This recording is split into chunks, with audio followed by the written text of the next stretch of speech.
Hi, this is Phil, and I'm here to tell you all about the Capes and Lunatics Patreon. Don't miss out on our comic book creator interviews, including our monthly Chichester chats with comic book legend DG Chichester, superhero movie brackets in our search for the worst comic book movie of all time, and many, many more specials, all completely uncensored. Access starts for $3 a month, full video when you pledge $5 a month. Check out the link in our show notes or go to patreon.com/capesandlunatics. Hope to see you there. This is Luke of Perich, and you're listening to the Capes and Lunatics Sidekicks podcast. Batman, my favorite character. And the best openings of all time. That's right. That's essential. Oh, definitely. All right, kids. Yes, that's right. By that voice, you know it's time for another We Are the Night. The Batman podcast. That's right, kids. I am Phil. Joining me, it's Sub-tember, so joining me once again, Lilith, mini Lilith himself. It is. Well, there's nothing about me that's mini, but I'll take it. Whoa!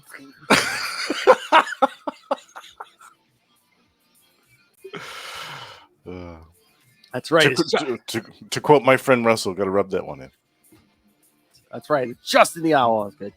Hello, everyone.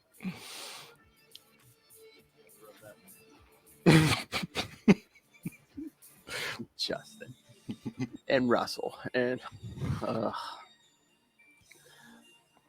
see, kids, join the Patreon elite. Maybe you'll be. That's right. Oh, yes, we can talk about some Batman classics. Warrior Charlie Esser's Deep Dark Secrets. Anyway, or both. Or both. If you're lucky.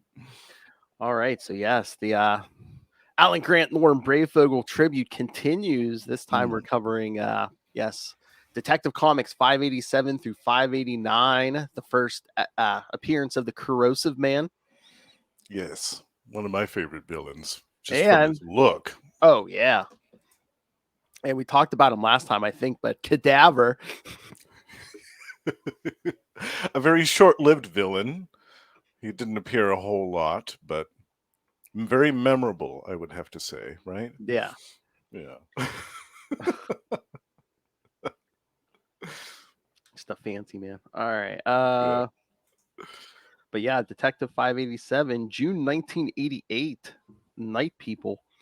This one written still by Alan Grant and John Wagner. So yeah, he was on there for, what did we say, like 6 or 8 months? Something like that. Yeah. It's coming to an end soon here. Yeah.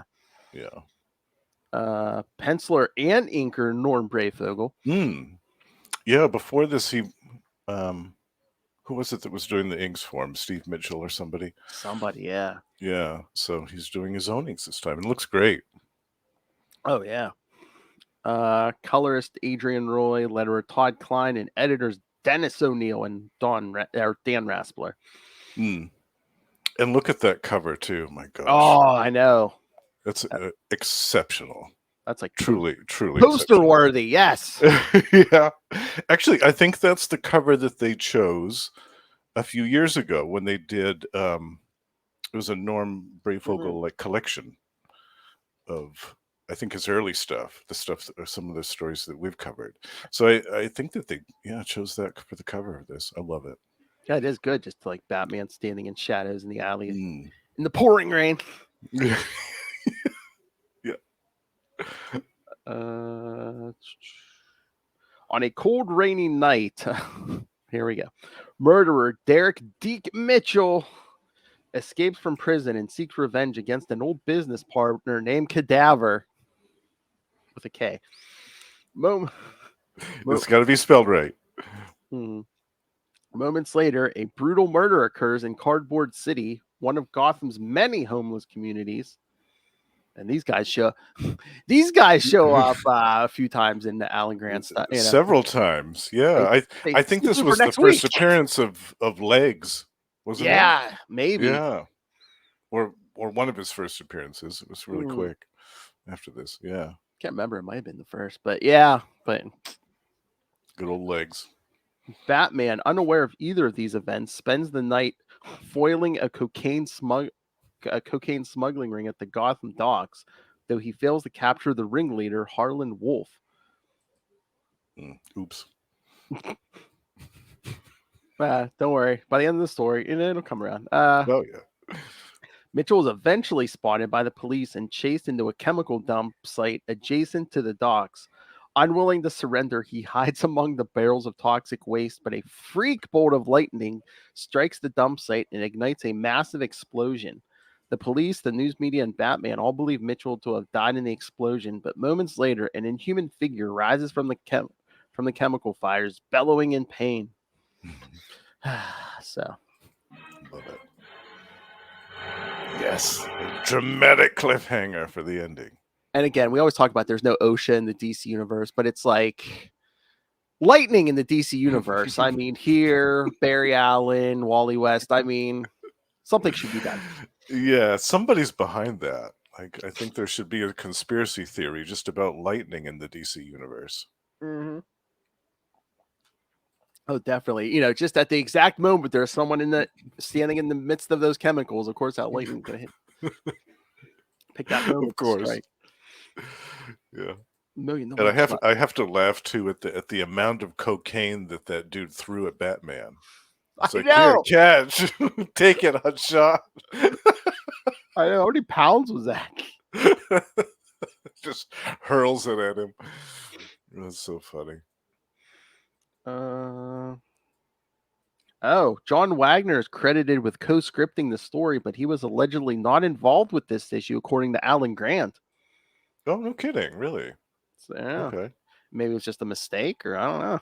Well, maybe they worked on the plot together, and Ellen did the script. And yeah, where's our friend Noel? This issue has several references to musicians and rock artists such as the Rolling Stones, Laura Branigan, the New York Dolls, Sid Vicious, David Johansen, and a few others. Yes, and I love that Laura Branigan song that they quoted in this, Self-Control. That's one of my favorites.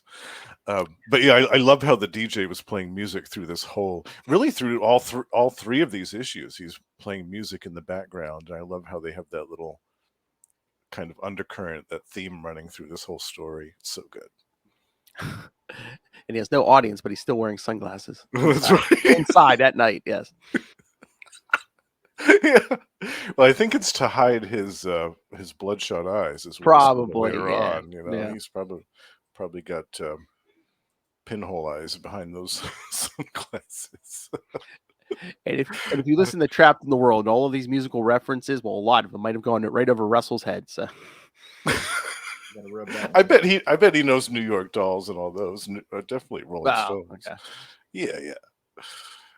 Russell has good music taste. Just seems like it seems like anytime they come on, Noel's just like, okay, let me see if I can stump you, dummy. He likes to throw him those curveballs. And I love his editing on Gamma Charge, where it'd just be like, Russell will be saying something, then you'll just hear Noel pop in and be like, yeah, this conversation went on for like 6 more minutes, but you don't need to hear it. Every so often he'll interject his little editor's notes, and I love it because I imagine that if it was a comic book, it would be like a little box with an asterisk in the corner.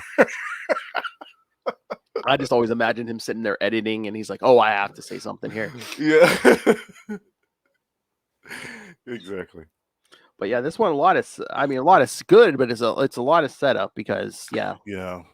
It is a lot of setup, and there's a lot of, if you notice too, there's a lot of big kind of almost full page spread images in here. Like they were taking up a lot of space with big dramatic images, although they were great. I mean, there was that one towards the end where Batman's on the boat, and he appears at the drug smugglers just as this big, again, a strategically timed crack of lightning just as he appears over the threshold of the boat. It's really like that one panel. Yeah, it almost looks like he's floating down to the boat. Yeah, it looks like he's like levitating over. It's so good. Oh I love that. There's a lot of images like that in here. There's another one of him on top of a few pages beforehand of him on top of a building listening to the thunder. But yeah, I think that they were trying to pad this issue out a little bit, but it's okay. When you've got an artist like Norm Breyfogle, pad away. Mhm. Right? Yeah. And I wonder if they were like told to get to do 3. So it's like, yeah, you got some room. You can do some splashes and stuff. Yeah. So. That's kind of what it seems like to me. But again, I'm definitely not going to complain about that. Oh, no, definitely not. Yeah. All right. You want to do the next one? Yeah. All right. So, hold on. Backwards, not forwards. All right.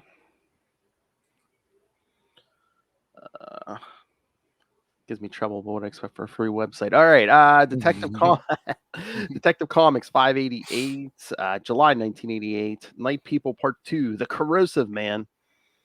Looks like the same team here. Yep. Deke Mitchell rises from the chemical fire alive, but now mutated into a hideous creature whose skin is perpetually coated with a layer of powerful acid. Angry and confused, Mitchell horribly wounds several of the firefighters and policemen on the scene, attracting Batman's attention. Mitchell eventually overpowers Batman as well, then flees the scene in a stolen truck until still looking for revenge on Kadaver. Kadaver is in fact Mortimer Kadaver, a melodramatic but ruthless. Melodramatic but ruthless. You don't say. I know, but ruthless crime boss whose flunky Webley had committed the Cardboard City murder. Kadaver is furious, however, when he learns that Webley had killed the wrong vagrant. The true target was to be Dalton, California, Walls, whose death had been contracted for a fortune. A reluctant Webley is sent back to Cardboard City, where he successfully murders Walls. Unfortunately, Batman, passing by the area in pursuit of Mitchell, catches him right in the act. Good timing, Batman. I know. Well, it's like there's so much going on, man. He's chasing Corrosive Man. There's some murders going on to the homeless. He's working overtime tonight. But it's so funny when like Corrosive Man steals that truck, and then he only gets Oh, so far until he melts through the truck. Yeah. I have to wonder too, how did he even turn the keys for the ignition to even turn it on in the first place? Wouldn't he have melted the keys before they even? Yeah, You would think, but I mean, unless Yeah. it's taking a couple seconds, I don't know. But yeah, but yeah, that was funny. I love that. Yeah, I love how he he's melts like, through I a truck. guess I gotta go on foot. I love how he melts through a truck, but he only puts like 2 holes in Batman's boot when he kicks him. Yeah. And he horribly burns one cop and like just slightly burns another one. Well, yeah, does it just like hit one in the face or something? So it's, just kind of, yeah. But the other one, he like grabs his face and it's like melting it off. It's pretty. But yeah, no, Batman shows up there. The firefighter's like, oh, hey, he killed it. He hurt them cops. Batman grabs the fire hose and doesn't put him out, but yeah, it's enough to at least pin him up against that wall and put some he distance melts through between it. Yeah. them. Yeah. I love the Corrosive Man because I also love Clayface 3, Preston Payne, that guy with the acidic touch. He's a big favorite of mine. I like villains for some reason with deadly like touch powers, like where they could kill people or melt people with their touch. For some reason, I thought it was cool, a cool power to have. So I love the Corrosive Man for that same reason. Just a guy with his whole body being acidic. I thought was a really cool concept. But yes, they both show up again in Nightfall. They do, yes. And I think when Corrosive Man next appears in that Nightfall story, there was also another guy that was one of the New Blood characters. Do you remember those? Yeah, because Azrael can't beat him, and he's like, but this guy has like, he can like take powers. He's like, take his powers. Like, yeah, he's like Rogue. He can steal people's powers. So he yeah. I forget what that guy's name was. Joe Public or something like that. I think, yeah. Was it Joe Public? I think so, yeah. Because he takes. He's like, it hurts. Take the powers. And Azrael's like, shut up and do it.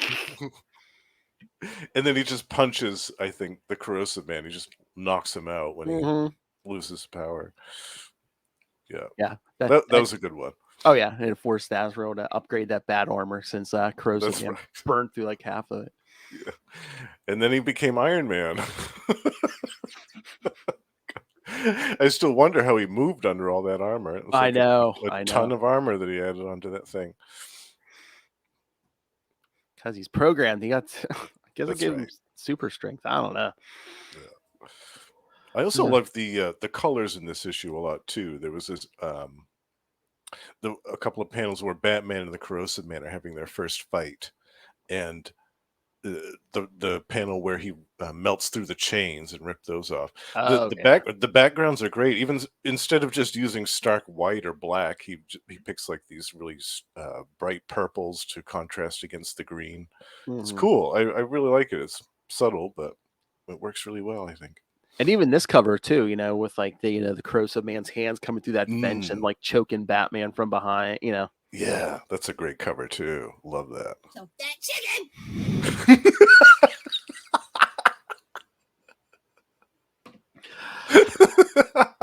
Love when she puts that enthusiasm into them.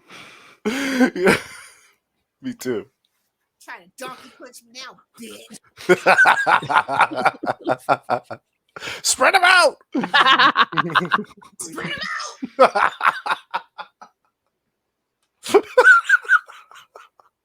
That's the best. I almost canceled all the guest hosts because she was like, you know, you have enough drops. You could just like, you know, pretend I'm still here. Definitely. I'm like, I know.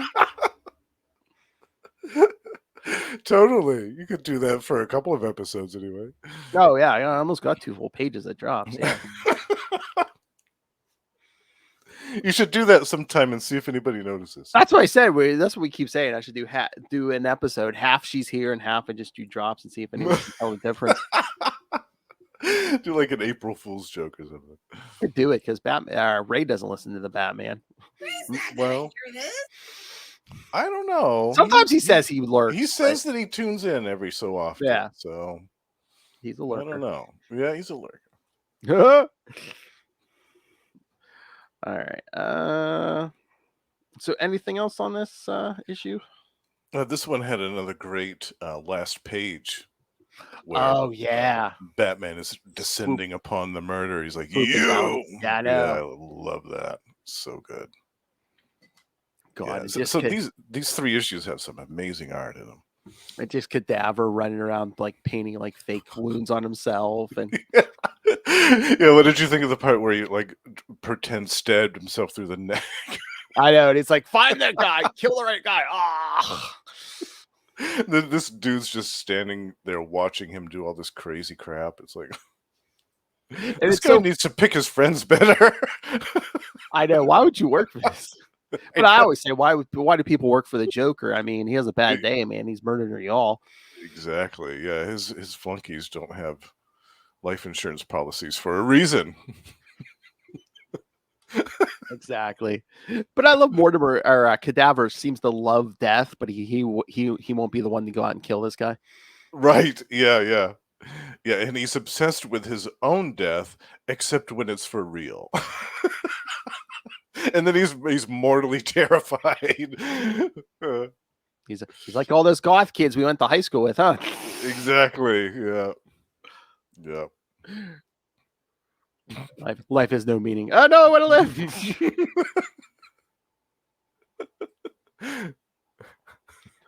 live.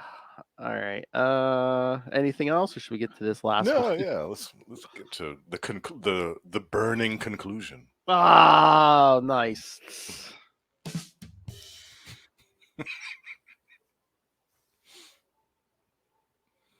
All right, Detective Comics 5. Oh, another great cover, just with Corrosive Man holding Batman over his head. Yeah, getting ready to hurl him into the pit. Detective Comics 589, August 1988. Night People Part 3, The Burning Pit. Same team. Upon discovering California's murder, the rest of Cardboard City's inhabitants form an angry mob and threaten to kill Webley in revenge. Batman reluctantly protects Webley in exchange for Kadaver's current location, wagering that the Corrosive Man will be headed there. True to his predictions, the Corrosive Man invades and ransacks Webley's apartment and finds the same address. Meanwhile, Kadaver calls a meeting with Phil Hobart, the man who had contracted California's death. After trapping Hobart over a pit of quicklime, Kadaver reveals that he had researched California's background and discovered the vagrant was actually a fast food tycoon who had abandoned his wealth in search of enlightenment. Hobart, Hobart, the tycoon's closest living relative, stands to reap millions in inheritance from his death. And Kadaver, who had only been paid $25,000 for the murder, demands an equal share. Faced with a slow, painful death, Hobart agrees to Kadaver's terms, but Kadaver's hideout is quickly invaded by both Batman and the Corrosive Man. The latter inflicts several brutal burns on Kadaver, but is stopped by Batman before he can land a killing blow. Batman then knocks the Corrosive Man into Kadaver's quicklime pit, creating a chemical reaction that completely neutralizes Mitchell's acidic body. With all three criminals helpless, Batman calls the police and leaves for home. On the way back to Wayne Manor, Batman spots one final twist of fate. The cocaine smuggler, Thomas Wolfe, is dead, struck by a car driven by the cocaine-addicted DJ. Karma. It all comes full circle. Crawled out of that river and got killed by one of his victims. Yeah, that's right. Yeah, we discover in this issue that the DJ has a bit of a habit. He's got this girl bringing him a line of cocaine, like a tray Yes. with lines of cocaine on it. Yeah. Doing it all night, I guess. Jeez. Yeah. Yikes. But no, the synopsis didn't even mention. It's like, yeah, when Corrosive Man comes in, Kadaver's like hanging on to his victim, like he's almost falling into that pit himself. This is why he's like, no. He's like, oh, this has gotten very worse all of a sudden. And you're going to give up your vast fortune to find enlightenment? Ugh. Yeah, your fast food fortune, no less. That's interesting. Yeah, you don't hear that very much. And apparently, did he find enlightenment? I mean, he was a homeless guy living on the streets of Gotham. Like, yeah. Seriously, doesn't sound like a good retirement plan. No, that sounds pretty bad. I had to laugh too at the panel where the Corrosive Man's walking down the street and there's that dude. It looks like he's smoking a joint, and he's like, "Oh man, that is the last one." He throws. Yes, he throws it into the fire. I know. I was reading this issue. I'm like, man, is this our big don't do drugs PSA? Yeah. Well, I think that's about right. 1988, 89. That was big. That was the big just say no stuff, wasn't it? I think so. Yeah. Yeah. And I laughed too at the part where the Corrosive Man was burning through all the different floors of that house, going through this couple's bedroom. Oh, started one place too long. Oops. These horrified people in their bed watching this horrific monstrosity shamble his way through their apartment. It's great. It's like it's a cool character, but it's like that now you have to like as the writer remember every time. It's like, oh, he's gonna burn through this. He's gonna burn through this. He's gonna burn through this. He's a great villain, but admittedly, you can't use him a lot. Like for the same reason they didn't use that Clayface 3 a lot. Like it's just when somebody has that type of power, you can't really. Well, pre-Crisis, and then I think years and years after this, they had Dr. Phosphorus, and they eventually got him back. Yeah. But I think that was more like radiation than actual like acid. Yeah, I think you're right. It was radiation or something similar to it. Yeah, but yeah, Dr. Phosphorus. I almost forgot about him. Yeah, he got brought back in Sandman. Oh yeah, that was good. But yeah, I think in that Nightfall story, they had Corrosive Man when they locked him up. They just kept him in a room where they like I don't think it was the quicklime. They were spraying something where he like he wasn't completely couldn't just burn his way out of that cell. Yeah, I think it was something even that Star Labs might have developed to keep him docile or something like that. But maybe the power went out in that facility or something. I can't remember what happened, but the thing stopped working and then his power came back and he melted his way out. The thing was, Kadaver was dead at that point, so he didn't really have any revenge to dish out. I don't think, if I remember right. Was he dead? I'm trying to remember because it made it look like he died in a detective issue with the Penguin, but then I think they brought him back for when they were on Shadow of the Bat. I can't remember if he died at that point or not. Oh, okay. Yeah, I remember the Penguin story. Where yeah. it He looked like does shoot him, and it seems like he's Yeah. dead. But yeah, I don't know if they just decided to have fun with him one more time because I think there Oh. was like one more story when they did Shadow of the Bat. Yeah. Okay. I don't remember that one. I'll have to go back and read that. I forgot about that. I think he was trying to unleash fleas or something. Yeah. Yeah, they were infected with some deadly, it was the Black Plague or something, but yeah. I love it. That has to be another Alan Grant story. Oh yeah, I don't think anyone Yeah. wrote Cadaver but Alan Grant. Yeah. Yeah, that's fantastic. Here, let me look this. Where's the character at? I was gonna say sometimes they have a list of appearances, but yeah, that was after Nightfall, so it was sometime in the 90s. Here we go, Mortimer Cadaver. I love that name too, Mortimer Cadaver. It's fantastic. I know, it's like that's his real name. Well, it is Gotham. Yes, 588 is his first appearance. This is his first appearance. Mm-hmm.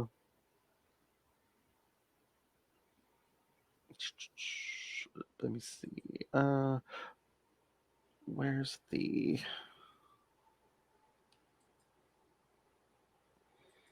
Come on, footnote. I'm hitting it. Oh yeah, that's right. Batman Shadow the. Wait, no. Saying, was he in that Shadow of the Bat with Azrael? I don't think so. Oh, because I thought it was saying Cadaver's in there too, but I don't know.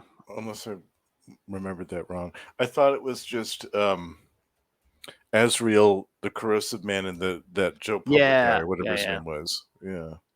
But yeah, he did show up in a later Shadow of the Bat, and like this thing is reminding me. I think he might actually have like at that point in his last story have like a terminal like brain tumor or something. So. Oh really? Yeah. So he really has nothing to lose.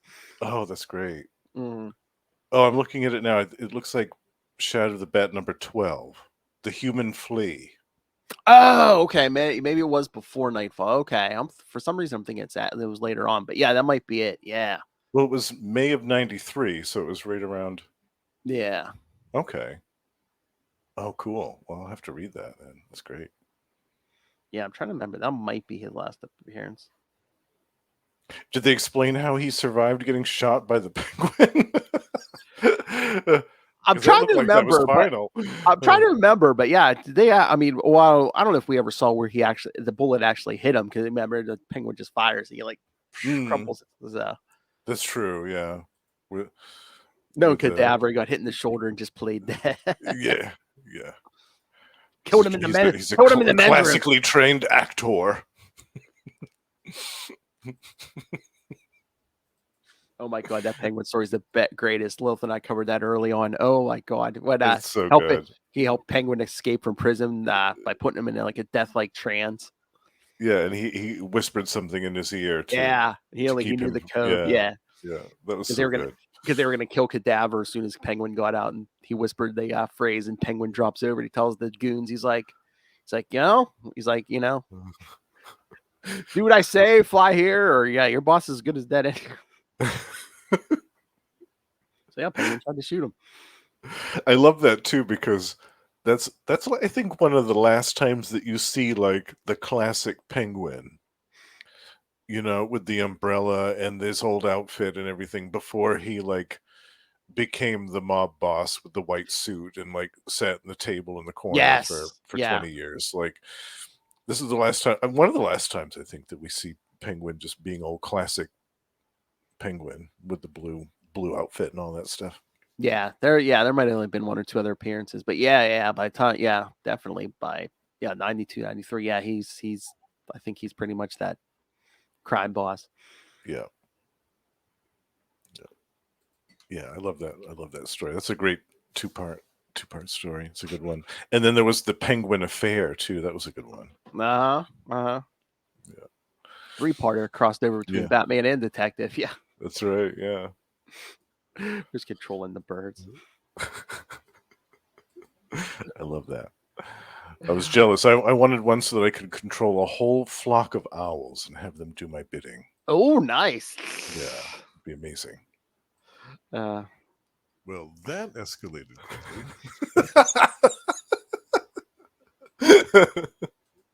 kind of sort of did.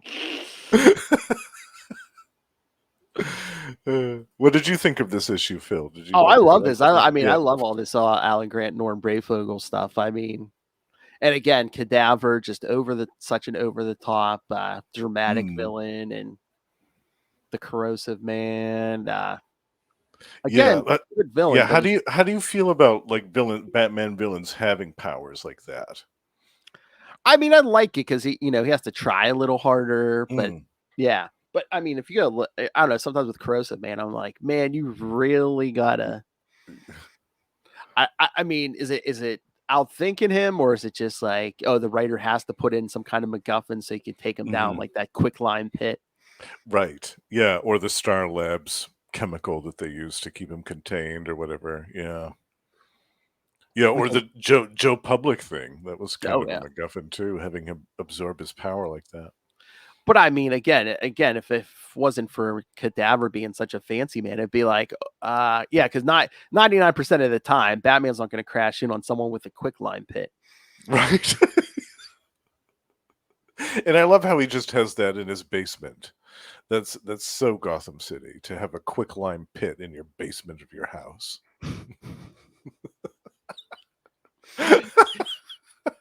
Nothing unusual about that. Used to be a Joker hideout, that was pure acid. Yeah. I'm not such a brute. I just use quicklime. It's for getting rid of unruly guests. No, didn't he say like he hung over it and just like breathe those vapors sometimes? Oh yes, yeah. He liked to inhale them and imagine the burning of his flesh. Huffing, yeah. Yeah, he was huffing the fumes. So you get another person getting high on something in this issue that they shouldn't have been. Just say no, kids. Just say no to quicklime. Everyone loves cocaine. It's a hell of a drug.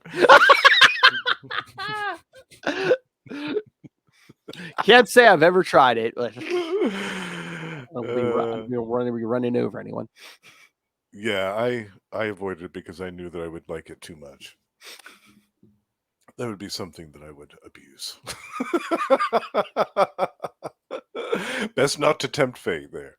That's better than people who are like, oh, I can do it once, and it won't affect me. No. I don't mess around with that. No. Listen to us now. Don't do drugs, kid. Do not do drugs, kid. That's right.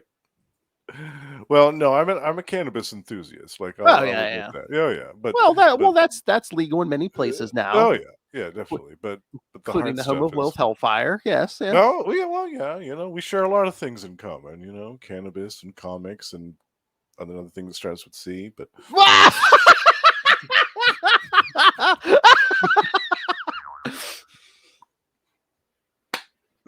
cock-a-doodle-doo.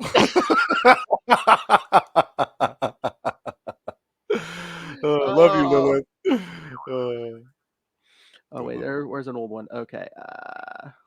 Dong is a medical term. It is. It's a pill. You can take it.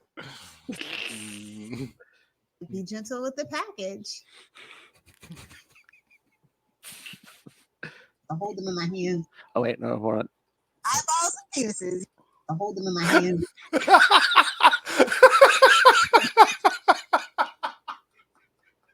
Eyeballs and penises. That's a good combo. The hard was implied.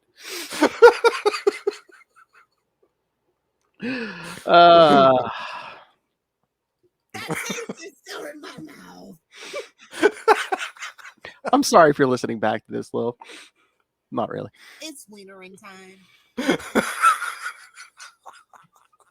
Can't help it. Half your drops have to do with penis, Lil. I'm sorry. Well, it's good material. What can you say? Tap in my way. Pound.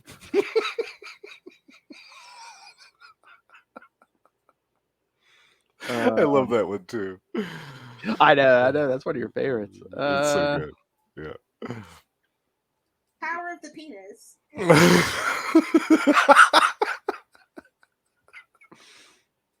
That's a mouthful. That's a handful. Don't pull it out unless you're gonna use it. Guns and penises. That is the truth. Well, Absolutely. that sure the was close. I didn't get manhandled. It's all rape and murder, I'll tell you that. Gotham City. truth. Yes, in a nutshell, Gotham City. Why That's what- does anybody live there? Like, I've always wondered that. Well, that's what lately Lil said. The rent must be super cheap there. Yeah, it's got to be like $50 a month or something. Yeah, Rent controlled. Yeah. yeah, totally. Because otherwise, why would you subject yourself to that regularly? I mean, the Joker could just break down your door at any night. Or any like Any of them, yeah. 50 other guys besides the Joker. Or just some brand new serial killer might just see it. This, Yeah, Zaz or Killer Moth could stomp his way in there, and Killer Moth, Killer Crocs. Just eat you. Did you notice too? There was a little image of Killer Moth in this issue, or one of them. Oh, was it? When it was a whole like internal monologue that Batman was having, and there was a bunch of his villains' faces. Like Oh, yeah. Sometimes they do Joker. that. Yes. Yeah, there's Joker and Roz and Penguin and Riddler. But in amongst all those, there was Killer Moth, and I was so happy. I was like, oh, finally, he's getting some respect here. Yeah, I don't know if it was Norm Breyfogle or one of them. It must like some of those older rogues, because like there was another issue. Oh, was it the Clayface stuff? There was like when they have him crazy in his own head, and you just see all his villains attacking him and stuff. I mean, you see Black Spider in there. You see, Yes, that's Killer right. Moth might Yeah, be in that one too. Yeah, I think you're right. Yeah, there's a whole bunch of them. Yeah, I 'Cause think you're probably right. Norm Breyfogle probably had a love for those. yeah, villains. because those were some of my first issues. I'm like, who's that? Who's that? Who's that? Yeah. Me too. Yeah, I had to get some Who's Who issues to figure out who I was Yeah, kids, we didn't have the looking internet. at. That's right. Who's that old man in the green? Oh, Ra's al Ghul. Yeah, there were no YouTube videos either to figure out pronunciations of some of these characters' names either. I know. We had to do the best we could with what we had. But I used to love those Who's Who issues because they had usually great illustrations in them. Oh yeah, there was like a secret origin special out around that time. They had a bunch of like the the fouls on some of the rogues. Yeah. The only thing was they were, compared to the Marvel handbook, they were very light on information. Yeah. They skipped a lot of details in the biographies and the powers and stuff, but it was still good. Oh yeah, most of the nerds I know, like Charlie, my co-host Will on the Green Lantern podcast. Oh yeah, they all love those official handbook of the Marvel universe. Yeah. Yeah, I do too. Yeah, those some of my introductions to a lot of stuff. Yeah, I think in the last few years, Will said they reprinted that official handbooks in some form. I guess because I think he got it. Yeah. I think I remember reading that too. It was like, wasn't it maybe an omnibus of all that? Oh, it might have been. Yeah. I thought it was maybe a hardcover edition. Maybe. Yeah. It might have been. Oh, I've been bragging. I was bragging to Lilith and Charlie. I was on Amazon the other day. I bought the Savage She-Hulk omnibus. Ooh, oh, nice. Hardcover. Yeah, it was a cover price $100. I got it on Amazon for like $62. Ooh, wow. Yeah. That's good. Yeah, that's what. Yeah, it just came today. Yeah, because that's what Lil said. Sometimes I guess they have just like quick little sales. So if you see something, they got like hit and run. Don't wait for it. Oh wow, yeah, that's fantastic. That's a great deal. Is it? You said you just got that in the mail? Yeah, it just showed up today. Yeah. Oh, nice. Yeah. Yeah. Oh, that's going to be so much fun to read. I'm already like 3 issues in. It's great because yeah, no, it's like what was it, 25 issues of Savage She-Hulk, and then there's a Marvel 2-in-1 in there too. So yeah. Yeah, there's a couple other things in there too. Yeah. No, because I got one of those omnibuses of the Eternals. It was all right, but yeah, She-Hulk's my favorite. Oh, yeah. That's going to be a lot more entertaining. Yeah, especially the issue with Man Elephant. We're going to be covering that actually on Gamma Charge in the months to come. Yeah. Nice. I wanted to pick one from the Savage She-Hulk for us to do because we're going to be doing one regular Hulk episode and one She-Hulk episode every month. And for one of the She-Hulk ones, I picked that issue with the man elephant because it's just so good. I mean, I haven't gotten there yet. I'm only like 3 issues in or so. But you do know, I believe there's a Man Thing issue in there too. I think, yeah.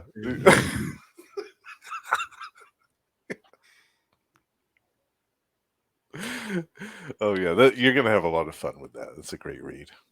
Oh yeah.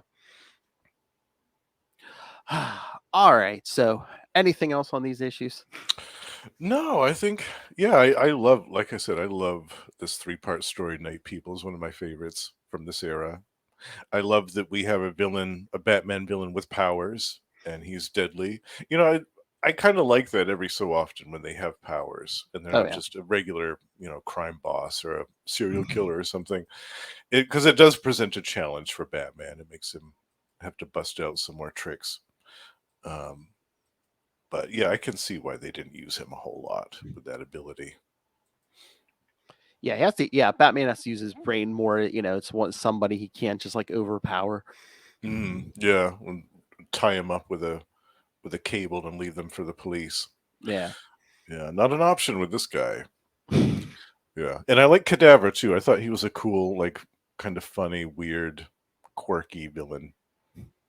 Yeah, I love at the end when Corrosive Man sitting in that quicklime pole, and they're like, "Is he dead? I don't know. We'll find. I guess we'll find out." I don't know. He looks dead, but he looked dead before. I know he looks skeletal at this point, but they're like, "I don't know. I guess we'll find out." Yeah, that's good. Yes, he's smart. smart. I love this. Yes, again, very good issues. But again, what of Grant and Breyfogle wasn't a good issue. All right. This one also had a bonus thing in it too. I forgot about that. In 589, there was a little. They used to do this every so often in this time period. They would, like, all of a sudden, like, put in an extra second feature in the middle of the comic book, which would usually be, I think, new writers, new artists, new colorists, inkers, etc., as a way to kind of showcase new talent. And I thought that was great. I thought that was a really cool idea.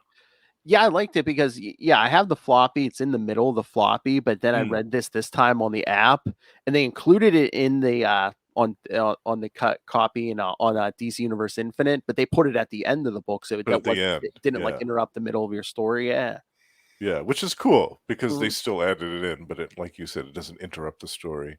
Because if I'd been reading it back then, I would have been like, oh man, I would have flipped ahead and skipped that story so that I could continue what I was reading. Yeah, and then maybe come back to it after you're done. Come back to it afterwards. But yeah, I thought it was cool that they did that as a way to introduce new talents. And I think a couple of them, unless I'm mistaken, went on to be really, really popular and famous. Yeah. Probably.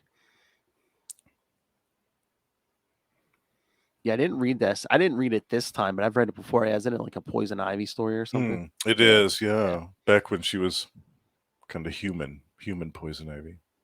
Well, they're kind of doing that again. Like, she has a series right now, and they've kind of, like, she's not green anymore. Oh, she's not? Okay. Yeah, no. It's kind of interesting because she's like, I don't know, she's almost like planning to like kill every human on the planet, Oh, she's kind of gone back to her roots, so to speak. Yeah.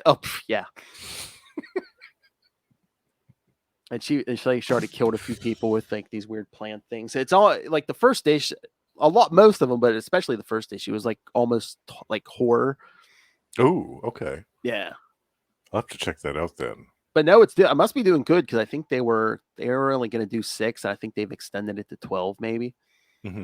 So I always liked her. I liked her more in the classic form. I mean, I liked her green too. I thought there was a cool twist on the character, but I had always secretly held out a hope that she would eventually go back to her original form or whatever. Oh yeah. Yeah, I don't know. It just seems like when she looks more human, she doesn't look menacing, but she is. Right. Yeah, exactly. Yeah, and when she was green, she always looked like she should have been like a Swamp Thing nemesis rather than a Batman one. But exactly. That's just me. Whatever. All right. Anything else? No, I think that just about covers all night, people. All right. So yes, next week, kids, we're gonna once again, more Grant and Breyfogle, Batman 455 through 457. This time we're gonna do some Scarecrow. That's right. This is a big one too. The story. Mhm. Oh, yeah, that's a big one. And then in 2 weeks, we're gonna wrap things up here with Justin, and we're gonna do Batman 475 and 476. We're gonna be back to Scarface. Yes, coming full circle with the That's right. ventriloquist and Scarface. Yeah, Started the month with Scarface. We're gonna end it with Scarface. That's right. All right. So yeah, send us your thoughts. Email us CapesandLunatics@gmail.com or call the voicemail 614-382-2737. That's 614-38-CAPES. And remember, you can find We Are the Night, the Batman podcast. We are not into the We Are the Night, the Batman podcast on Facebook, on Twitter. Find the Batman Facebook fan group and all the various social medias for all the shows we do. Link to the YouTube channel, again, completely free. Everything we do gets a video there. All of Sub-tember will be up there. So smash that subscribe button so you don't miss a second of all the goodness. Smash it. And please, if you can, subscribe to the Patreon. Become one of the Patreon elites like Ray, Russell, and our friend Justin here. Yeah, join me in the Patreon elite. Exactly, because not only will you get early access to creator interviews, including the monthly Chichester chats. I got the good mic out for you guys. But Chichester chats for quality. Bing. Oh, wait till you hear this upcoming episode. Fabian Nisa Isa is going to be joining us too. Oh, I love Fabian. Oh, we're going to talk Dead Man's Hand. Nice. Oh, that's great. Punisher, Daredevil, and Nomad. Yeah. Fantastic. Oh, that's going to be good. And so not only do you get all that, but you also get superhero movie brackets because Lilith loves pain. The suffering is so sweet.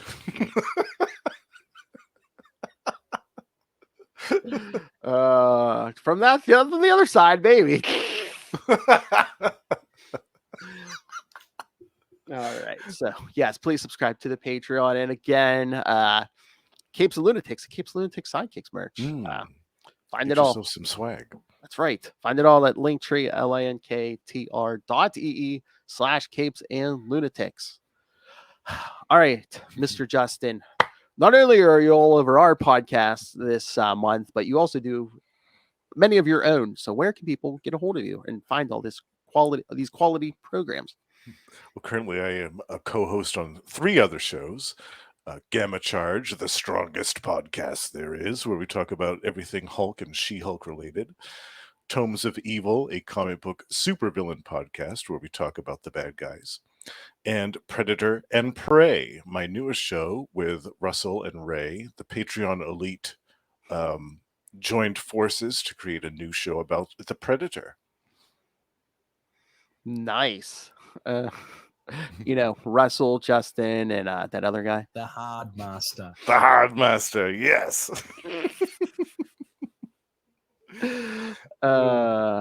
Talking about meat so natural for Lilith. Yes, Ray had room for one more show. Go ahead, throw it in. It's a lot of meat. Gobble, gobble. And my absolute favorite besides the Batman drops. A couple of balls down the gob.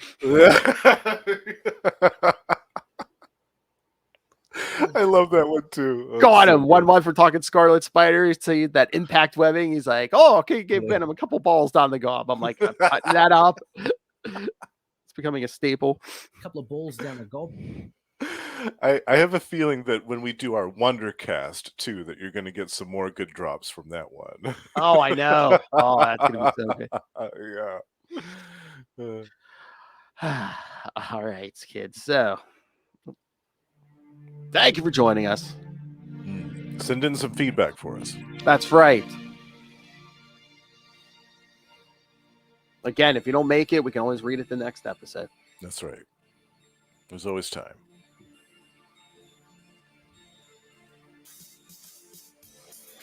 Oh, wait till October for Halloween. Lilith and I are going to be doing some of that Batman, like Red Rain stuff. Ooh, oh, good. Vampire I love stuff. that. Yeah. Yes. Oh, that's great. I said Good choice. maybe we get Ray to listen. Doug Mentra at this. Oh, that's right. Yeah, yeah. And didn't Kelly Jones do the artwork or somebody? Mhm. Yeah. Mr. Big Yeah, Ears those- himself. Yeah. That's right. Yeah. His Batman those ears are- are like a those mile are long. good. Yeah. That's right. I mean, it looks cool in the vampires. I was like, Yeah, yeah. It worked for that story. That's definitely for sure. all right, kids. Yes, come back next time. Remember, join us same bat time.